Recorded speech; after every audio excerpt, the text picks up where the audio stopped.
আলাইকুম দর্শক, স্বাগত জানাচ্ছি আরটিভি রাতের সংবাদে। আপনাদের সঙ্গে রয়েছে আমি আফসানা সুরাইয়া। অনলাইনে শেখ হাসিনার ভাষণের প্রতিবাদে রাজধানীর ধানমন্ডি ৩২ নম্বরে শেখ মুজিবুর রহমানের বাড়িতে ভাঙচুর চালাচ্ছে বিক্ষুব্ধ ছাত্র জনতা। নিষিদ্ধ ঘোষিত সংগঠন ছাত্রলীগের নেতাকর্মীদের সঙ্গে শেখ হাসিনার ভার্চুয়াল অধিবেশনে যোগদানের ঘোষণার প্রতিবাদে রাত 8:30টার দিকে লং মার্চ টু ধানমন্ডি ৩২ কর্মসূচি নিয়ে ভাঙচুর করা হয়। এ সময় পতিত সরকারের গণহত্যার প্রতিবাদ ও নিষিদ্ধ ঘোষিত সংগঠনের অপতৎপরতার বিরুদ্ধে স্লোগান দেয় বিক্ষুব্ধরা। ভবনটিকে স্বৈরাচারের আস্তানা আখ্যা দিয়ে সেখানে থাকা সব চিহ্ন অপসারণ ও নির্মূলে তৎপরতা চালায় তারা। গণহত্যার দায়ে শেখ হাসিনার ফাঁসির দাবিতেও স্লোগান দেন ছাত্র জনতা। এর আগে গেল বছর 5 আগস্ট দেশের মানুষের জনরোষের মুখে শেখ হাসিনা ভারত পালিয়ে গেলে বাড়িটিতে আগুন ধরিয়ে দেয় বিক্ষুব্ধ জনতা। স্বাধীনতা অর্জন করেছি, সেই স্বাধীনতা আমাদের জীবনের যে কোনো মূল্যে আমরা রক্ষা করব ইনশাআল্লাহ। তাদের যে আস্তানা আছে, স্তম্ভ আছে, সেগুলো গুড়িয়ে দেওয়া হবে। কারো চোখকে ধ্বংস করে, কারো হাত পাকে নষ্ট করেও সে কোনো অনুশোচনা করতেছে না। এই অনুশোচনার তীব্র ক্ষোভে আজকে আপনারা এখানে দেখতে পাচ্ছেন। এই ফ্যাসিস্ট শেখ হাসিনাকে আর কোনোদিন বাংলার মাটিতে ফিরতে দেওয়া হবে না। আমরা যার জন্য এই বাংলাদেশের ছাত্র জনতা, এই সমন্বয়কারী সহ যে রক্ত দিয়েছে রাজপথে, সেই রক্ত বৃথা যেতে দিব না। 105 বছর আগে থেকে যা হইতেছে, যা করতেছে, ও জন্মের পর থেকে ওটা রিয়াকশন আজকে। শেখ হাসিনা রাজনৈতিক কর্মকাণ্ড পরিচালনা করলে ভারতকে জবাব দিতে হবে বলে মন্তব্য করেছেন তথ্য ও সম্প্রচার উপদেষ্টা মোহাম্মদ নাহিদ ইসলাম। বিকেলে বাংলা একাডেমিতে একটি বইয়ের প্রকাশনা অনুষ্ঠানে এ কথা বলেন তিনি। নাহিদ ইসলাম আরও বলেন, ফেব্রুয়ারি ও মার্চে রাজপথ ছাত্র জনতার দখলেই থাকবে। কোনো ভয় বা আতঙ্ক দেখিয়ে এই জাতিকে পিছপা করা যাবে না জানিয়ে তিনি বলেন, যে কোনো সময়ের জন্য প্রস্তুত তারা। এ সময় আইনি জায়গায় থেকে শেখ হাসিনাকে ফেরত চাওয়া হবে বলেও জানান তিনি।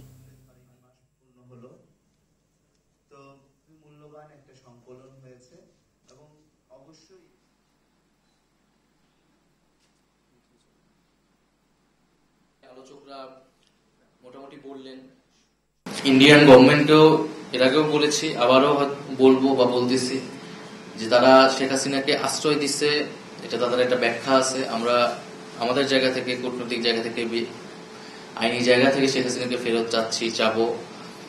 কিন্তু শেখ হাসিনা সেখানে থেকে যদি রাজনৈতিক কর্মকাণ্ড করে, এর দায় ভারত সরকারকে নিতে হবে। সে যদি ভারতের থেকে তার বক্তব্য প্রচার করে, রাজনৈতিক মিটিং করে, তো এটার দায় অবশ্যই ভারতকে নিতে হবে এবং ভারত সরকারের কাছে আমরা এটার জবাব দিতে চাই। আমরা মাঠে আছি, ফেব্রুয়ারি মার্চ ছাত্র জনতা মাঠে থাকবে, রাজপথ তাদের দখলেই থাকবে। এদিকে ভারতে পালিয়ে যাওয়া শেখ হাসিনার বিচার করতে হবে, নইলে খুনিরা উৎসাহিত হবে বলে মন্তব্য করেছেন বিএনপির ভারপ্রাপ্ত চেয়ারম্যান তারেক রহমান। ফেনীতে 24-এর গণঅভ্যুত্থানে শহীদ পরিবারের সহায়তা প্রদান অনুষ্ঠানে তারেক রহমান বলেন, হত্যাকাণ্ডের দায় এড়াতে পারবে না শেখ হাসিনা। আশিকুল আলম জানাচ্ছেন বিস্তারিত।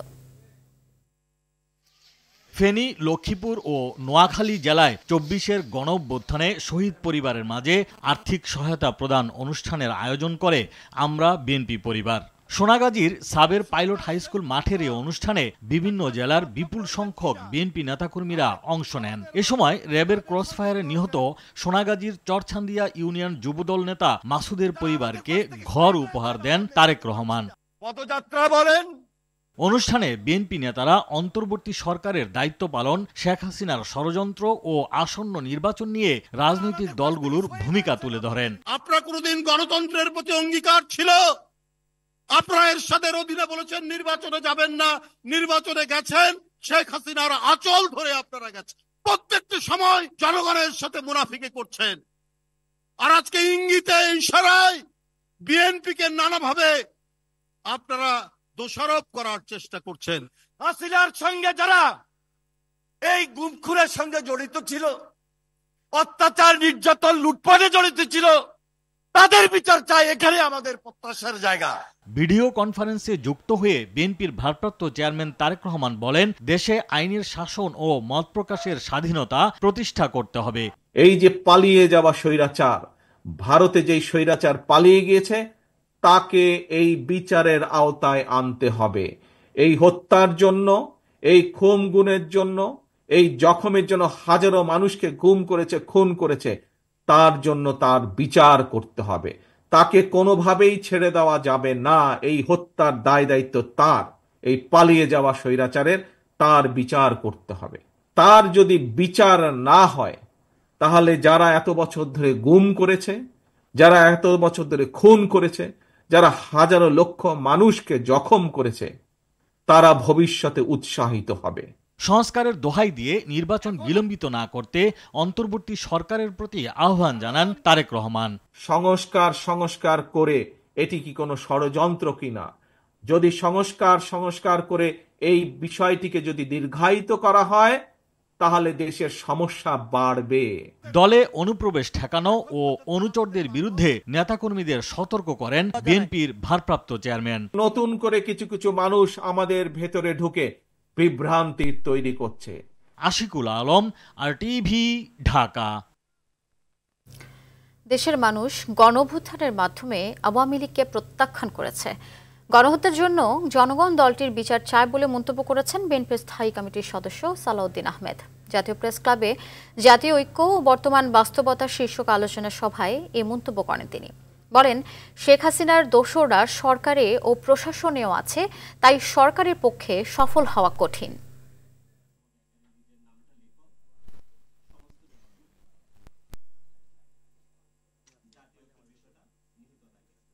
শেখ হাসিনার দোসররা প্রশাসনে আছে, সর্বোচ্চ পর্যায়ে আছে।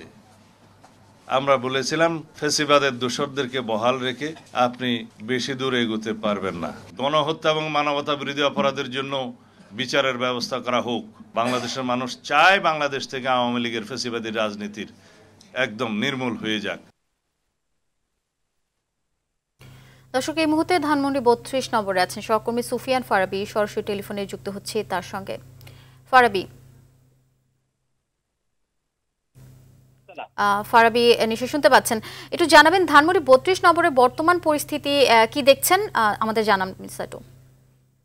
আফসানা, আপনাকে ধন্যবাদ। আমরা কিন্তু এখানে আসছি রাত 8টা থেকে, আমরা এখানে দেখতে পাচ্ছি, এবং রাত 8:10 কিন্তু একজন শিক্ষার্থী এই ধানমন্ডি 32-এর যে বাসভবন, এখানে তিনি লাথি দেওয়া শুরু করেন। এরপর থেকে কিন্তু একটা মৌমাছির মতো বিশাল একটা ঝাঁক চলে আসে।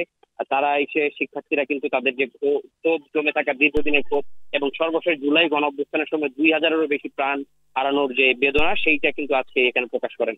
শেখ হাসিনা গতকাল যে কথাটা বলেছিলেন যে তিনি ছাত্র সমাজের উদ্দেশ্যে বক্তব্য দিবেন, সেই বক্তব্যের প্রতিবাদে কোনো খুনি বক্তব্য দিতে পারে না, এমন বক্তব্য দিয়ে শিক্ষার্থীরা কিন্তু ধানমন্ডি 32-এর যে বাসাটি রয়েছে সেটিকে অর্ধেকটাই ভেঙে ফেলেছেন। কিছুক্ষণ আগে এই আপনার সঙ্গে যখন কথা হচ্ছে, কিছুক্ষণ আগেই বুলডোজার এখানে আনা হয়েছে।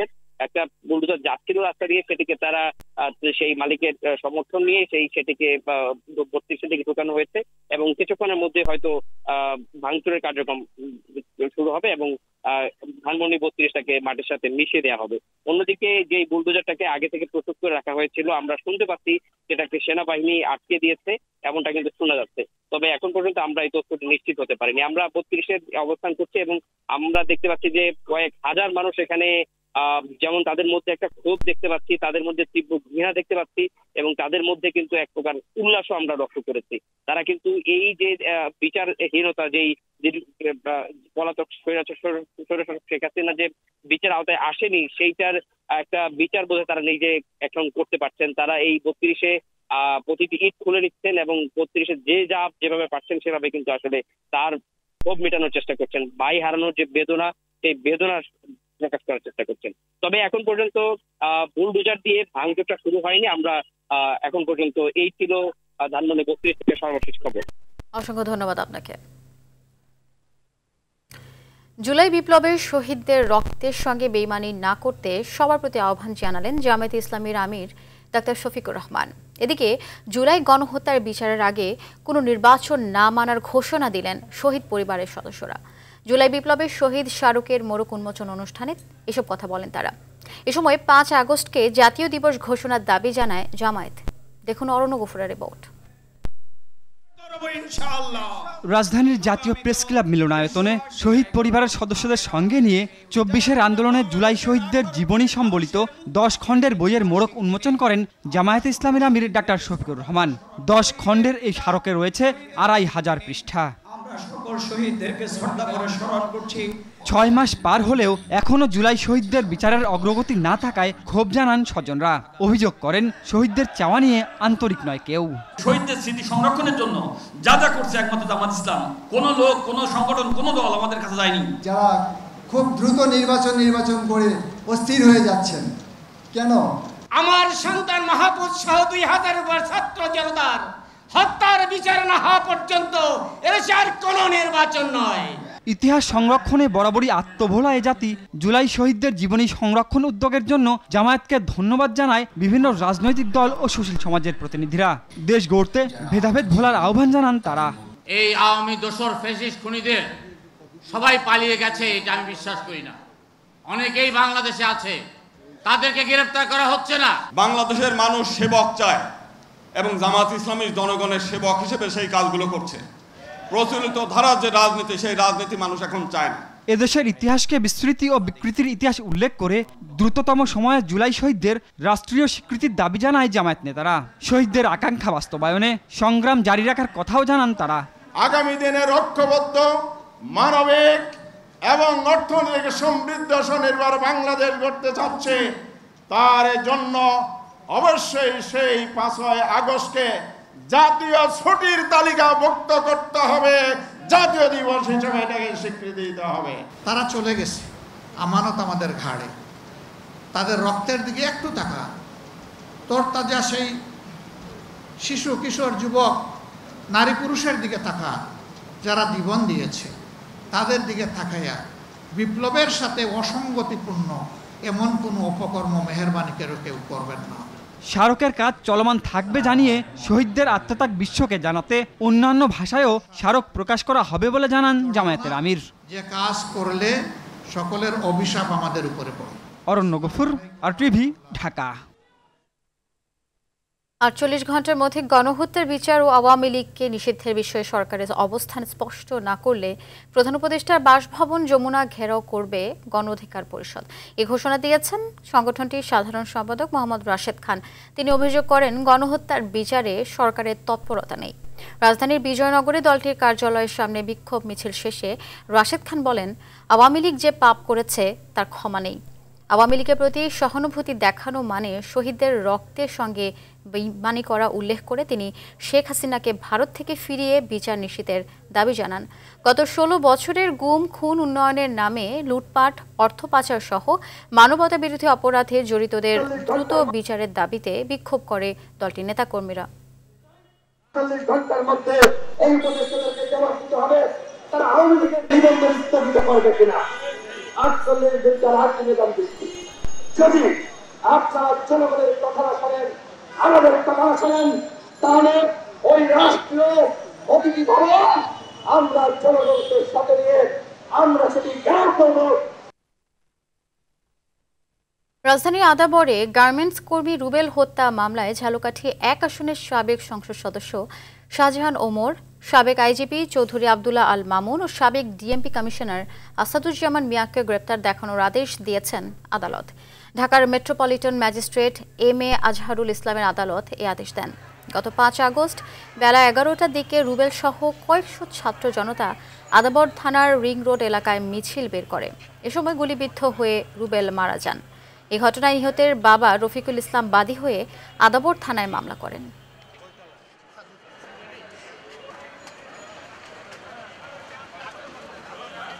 এই 3 জনকে আজকে বিজ্ঞ আদালতে উপস্থাপিত করা হয় তদন্তকারী কর্মকর্তা। এরা এই মামলার এজাহারভুক্ত আসামি। তাদেরকে আরও অধিকতর জিজ্ঞাসাবাদ করার জন্য তাদেরকে এই মামলায় গ্রেপ্তার দেখানো হয় এবং পরবর্তীতে তাদের বিরুদ্ধে রিমান্ড প্রার্থনা করা হবে এবং তাদেরকে এই মামলায় জিজ্ঞাসাবাদ করা হবে। 3 দশক আগে পাবনার ঈশ্বরদী রেল স্টেশনে ক্ষমতাচ্যুত সাবেক প্রধানমন্ত্রী শেখ হাসিনাকে হত্যা চেষ্টা মামলায় মৃত্যুদণ্ড পাওয়া 9 আসামিকে খালাস দিয়েছেন আদালত। এ সময় হাইকোর্ট বলেন মামলাটি বিদ্বেষপূর্ণ রায়ে পক্ষপাতিত্ব করেছে বিচারিক আদালত। বুধবার বিচারপতি মোহাম্মদ মাহবুবুল ইসলাম ও বিচারপতি হামিদুর রহমান এ রায় ঘোষণা করেন। আদালতে আসামিদের পক্ষে ছিলেন ব্যারিস্টার কায়সার কামাল। গত 30 জানুয়ারি এই মামলায় সাজাপ্রাপ্ত আসামিদের আপিল ও ডেথ রেফারেন্সের শুনানি শেষ হয়। শুনানি শেষে ব্যারিস্টার কায়সার কামাল আদালতকে বলেন, শেখ হাসিনাকে খুশি করতেই 2019 সালের 9 জুলাই 9 জনকে ফাঁসি ও 25 জনকে যাবজ্জীবন ও অর্থদণ্ড দেন পাবনার অতিরিক্ত জেলা ও দায়রা জজ আদালত।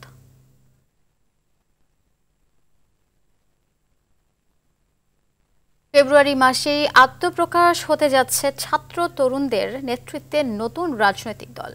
এক সংবাদ সম্মেলনে এ তথ্য জানান জাতীয় নাগরিক কমিটির আহ্বায়ক নাসির উদ্দিন পাটোয়ারি। তিনি বলেন, জনগণের মতামতের উপর ভিত্তি করেই দল গঠন করা হবে। অনলাইন ও অফলাইনে মানুষের মতামত নেবেন তারা। বিস্তারিত জাকারিয়া খানের রিপোর্টে। আসছে নতুন রাজনৈতিক দল। স্বাধীনতার 53 বছর পর এবারই প্রথম কোনো রাজনৈতিক দল গড়বে জনগণের ঠিক করা নাম ও প্রতীকে, যার অংশ হিসেবে আপনার চোখে নতুন বাংলাদেশ এই প্রশ্ন নিয়ে অনলাইন ও অফলাইনে মানুষের কাছে পৌঁছতে চান জাতীয় নাগরিক কমিটি ও বৈষম্য বিরোধী ছাত্র আন্দোলনের শীর্ষ নেতারা। নতুন এ দল গঠন নিয়ে বৈষম্য বিরোধী আন্দোলনের সমন্বয়ক হাসনাত আব্দুল্লাহ বলেন, হাসিনা সরকারের পতন হলেও ফ্যাসিবাদের বিলুপ্তি ঘটেনি। বিদ্যমান রাজনৈতিক কাঠামো ও দলগুলো মানুষের আকাঙ্ক্ষা ও তারুণ্যের চেতনা বাস্তবায়নে ব্যর্থ হয়েছে। জন আকাঙ্ক্ষাকে ধারণ করেই নতুন এ দল গঠনের সিদ্ধান্ত। ফ্যাসিবাদী আওয়ামী লীগকে আমরা হঠাতে সফল হলেও আমাদের ফ্যাসিবাদী যে উপাদানগুলো রয়েছে আমাদের রাষ্ট্র কাঠামোতে, সেই উপাদানের কিন্তু সম্পূর্ণ বিলোপ ঘটেনি। আমাদের এই বিদ্যমান রাজনৈতিক কাঠামো এবং রাজনৈতিক দলগুলো এই মানুষের আশা আকাঙ্ক্ষাকে ধারণ করতে ব্যর্থ হয়েছে। এ সময় জাতীয় নাগরিক কমিটির আহ্বায়ক নাসির উদ্দিন পাটোয়ারি বলেন, নতুন এ দল হবে আমব্রেলা বা ছাতা পদ্ধতিতে, যে ব্যবস্থায় দলটি তার তত্ত্বাবধানে থাকা অংশীজনদের কার্যক্রমের জন্য দায়বদ্ধ থাকবে এবং যেখানে সমাজের সব স্তরের মানুষ অংশ নেবে। সবাইকে একসাথে নিয়ে একটি আমব্রেলা পলিটিক্যাল পার্টি করব, যেখানে এই আন্দোলনে যেভাবে সকল জনগণ অংশগ্রহণ করেছিল সবাই যাতে অংশগ্রহণ এবং মতামতের সুযোগ থাকবে। স্বাধীনতা পরবর্তী পট পরিবর্তনের মধ্য দিয়ে আজকের এই দেশ, যেখানে রাজনৈতিক দলগুলোর সদিচ্ছার অভাবে প্রতিফলন হয়নি মানুষের আকাঙ্ক্ষা। নিজেদের মতবাদ চাপিয়ে না দিয়ে জনগণের মতবাদের উপর ভিত্তি করেই হবে নতুন দলের কাঠামো। আমারও সাধারণ মানুষের কাছে আমরা ফিরে যেতে চাই। জাকারিয়া খান, RTV। জনপ্রশাসন ও বিচার বিভাগ সংস্কার কমিশনের প্রস্তাবগুলো প্রতিটি নাগরিককে প্রয়োজনের সঙ্গে সম্পৃক্ত বলে মন্তব্য করেছেন প্রধান উপদেষ্টা ডক্টর মোহাম্মদ ইউনূস। দুপুরে 2 কমিশনে দেয়া সুপারিশ হাতে পেয়ে এ কথা জানান তিনি। জনপ্রশাসন সংস্কার কমিশন দেশকে 4টি প্রদেশে ভাগ করা, উপসচিব পদে পদোন্নতিতে প্রশাসন ক্যাডারদের কর্মকর্তাদের জন্য 50% এবং অন্য ক্যাডারদের জন্য 50% কোটার সুপারিশ সহ শতাধিক প্রস্তাবনা দিয়েছে। রফিকুল ইসলামের রিপোর্টে বিস্তারিত। অন্তর্বর্তী সরকার গঠিত জনপ্রশাসন ও বিচার বিভাগ সংস্কার কমিশন দুটি তাদের প্রস্তাবনাগুলো আনুষ্ঠানিকভাবে জমা দিয়েছে। দুপুরে রাষ্ট্রীয় অতিথি ভবন যমুনায় প্রধান উপদেষ্টা ডক্টর মোহাম্মদ ইউনূসের কাছে এই প্রতিবেদন জমা দেন জনপ্রশাসন সংস্কার কমিশনের প্রধান আব্দুল মুঈদ চৌধুরী এবং বিচার বিভাগ সংস্কার কমিশনের প্রধান বিচারপতি শাহ আবু নাঈম মমিনুর রহমান। স্থায়ী অ্যাটর্নি সার্ভিস প্রতিষ্ঠা করা হোক। টোটাল বিচার প্রক্রিয়ার অ্যাকসেপ্টেবিলিটি, ক্রেডিবিলিটি নিয়ে প্রশ্ন আছে, সেই জন্য আমরা একটা স্বতন্ত্র তদন্ত সংস্থা গঠন করার কথা বলেছি। যে একটা স্থায়ী জনপ্রশাসন সংস্কার কমিশন থাকা উচিত। এখন প্রশাসনিক সার্ভিসের জন্য 75% কোটা আছে, আমরা এটাকে 50% করার জন্য সুপারিশ করেছি। এই দুটি খাতের সংস্কার প্রস্তাবকে বিশেষ গুরুত্ব দিয়ে প্রধান উপদেষ্টা ডক্টর মোহাম্মদ ইউনূস বলেন, এই উদ্যোগ শুধু বাংলাদেশের জন্য নয়, বিশ্বের প্রতিটি দেশের জন্য প্রাসঙ্গিক। এটা জাতির জন্য একটা স্মরণীয় বিষয়। জাতি যেদিকে যাক না কেন এই রেফারেন্স পয়েন্টটা থেকে যাবে। এটা শুধু বাংলাদেশের জন্য অবদান না, বিশ্বের জন্য অবদান। সুপারিশগুলো বাস্তবায়ন হলে নাগরিকের ন্যায্য অধিকার ফিরে পাওয়া যাবে বলে জানান প্রধান উপদেষ্টা। আমরা নাগরিক হিসেবে যে আমাদের একটা দাবি আছে, অধিকার আছে, সেটা ভুলে যাওয়ার অভিজ্ঞতা, নতজানু হওয়ার অভিজ্ঞতা। এখানে যে আশার কথা শুনিয়েছেন, সেটাতেই এত আশা জায়গায় যে হয়তো আমরা এটার থেকে মুক্ত হব, আমরা সত্যিকার ভাবে নাগরিক হিসেবে অধিকার ফিরে পাব। পরে প্রধান উপদেষ্টার প্রেস উইং জানায়, 8 ফেব্রুয়ারি সংস্কার কমিশনগুলোর প্রতিবেদন আনুষ্ঠানিকভাবে প্রকাশ করার পর জাতীয় ঐকমত্য কমিশন কাজ শুরু করবে। ফেব্রুয়ারির মাঝামাঝি থেকে বিভিন্ন রাজনৈতিক দলের সঙ্গে আলোচনা শুরু করবে কমিশন। এই ঐকমত যেটা হবে সেটাই সবাই সাইন করবেন, পলিটিক্যাল পার্টিগুলো। এবং সাইন করার পরে যেটা দাঁড়াবে সেটাই হবে জুলাই চার্টার। রফিকুল ইসলাম, RTV, ঢাকা। আখেরি মোনাজাতের মধ্য দিয়ে শেষ হলো শুরায়ে নেজামের 2 ধাপের প্রথম পর্বের ইজতেমা। মুসলিম উম্মার শান্তি ও সমৃদ্ধি কামনা করে মোনাজাত পরিচালনা করেন মাওলানা জুবায়ের। 14 থেকে 16 ফেব্রুয়ারি হবে দ্বিতীয় পর্বের ইজতেমা, আয়োজন করবে সাদ অনুসারীরা। শফিকুল আলমের ছবিতে সাকিবুর রহমানের রিপোর্ট।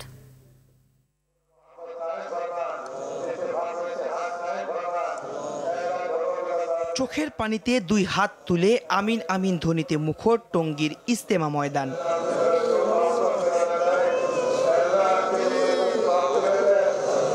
মোনাজাতে ধর্মপ্রাণ মুসল্লিরা আল্লাহর কাছে ক্ষমা প্রার্থনা করেছেন। দুপুর 12টা 7 মিনিটে শুরু হয় আখিরি মোনাজাত। প্রায় আধা ঘন্টার মোনাজাত পড়ান কাকরাইল মসজিদের ইমাম মাওলানা জুবায়ের। আল্লাহর সন্তুষ্টি লাভের আশায় মোনাজাতে দেশের মানুষের পাশাপাশি বিভিন্ন দেশের হাজারো মেহমান অংশ নেন। পরকালের জন্য যে আমরা কল্যাণরত পেজনের মোবাইলে চার্জ শেষ হয়ে গেলে আবার চার্জ দেয়, ঠিক ইমানের একটা চার্জ হয়। 3 দিনের জন্য আল্লাহর রাস্তায় সারা দুনিয়া থেকে এখানে আমরা একত্রিত হয়েছি। পরিবারের জন্য দোয়া করলাম, আপনার দেশের মানুষের জন্য দোয়া করলাম। দেশকে আল্লাহ তাআলা যেন হেফাজত করেন। পরিবার, দেশ ও সারা বিশ্বের মুসলমানদের জন্য দোয়া করেন মোনাজাতে অংশ নেয়া মুসল্লিরা। গোটা বিশ্বে এবং আমরা সবার জন্য দোয়া করছি সারা বিশ্বের মুসলমান যাতে এক হয়, সারা দুনিয়ার সমস্ত মুমিন মুমিনাত যারা কবরবাসী হয়েছেন তাদের জন্য মাগফিরাতের দোয়া করা হয়। সারা বিশ্বের মুসলমানদের জন্য দোয়া থাকবে। মুসল্লিরা ইসলামের শান্তির বাণী প্রচারে সারা বিশ্বে ছড়িয়ে পড়বেন। শুরায়ে নিজামের পরিচালনায় আগামী বছর 2 থেকে 4 জানুয়ারি প্রথম ধাপ এবং 9 থেকে 11 জানুয়ারি দ্বিতীয় ধাপের ইজতেমা অনুষ্ঠিত হবে। 2 হাত তুলে চোখের পানিতে আল্লাহকে খুশি করতে নিজের এবং পরিবারের জন্য দোয়া চাইলেন লাখো ধর্মপ্রাণ মুসল্লি। তাদের চাওয়া সারা বিশ্বের মুসলিমরা শান্তিতে থাকবে, ভালো থাকবে। সাকিবুর রহমান, RTV, টঙ্গী ইজতেমা ময়দান। ন্যাশনাল লাইফ ইন্স্যুরেন্স কোম্পানি বিমা দাবি পরিশোধ পুরস্কার বিতরণ ও উন্নয়ন সভাও হয়েছে চট্টগ্রামে। নগরীর ফয়েজ লেকে অনুষ্ঠানের মাধ্যমে 4 কোটি 75 লক্ষ টাকার বিমা দাবি চেক হস্তান্তর করেন কোম্পানির মুখ্য নির্বাহী কর্মকর্তা মোহাম্মদ কাজিম উদ্দিন। এ সময় প্রতিষ্ঠানের অতিরিক্ত ব্যবস্থাপনা পরিচালক মোহাম্মদ খসরু চৌধুরী, উপব্যবস্থাপনা পরিচালক মোহাম্মদ আবুল কাশেম ও সহকারী ব্যবস্থাপনা পরিচালক বাহারুদ্দিন মজুমদার বক্তব্য রাখেন। সভায় সফল বিমা কর্মীদের মাঝে পুরস্কার বিতরণ করা হয়। দর্শক, রাতের সংবাদ এ পর্যন্তই। মধ্যরাতের সংবাদ 1টায় দেখার আমন্ত্রণ রইল। ধন্যবাদ সবাইকে সাথে থাকার জন্য।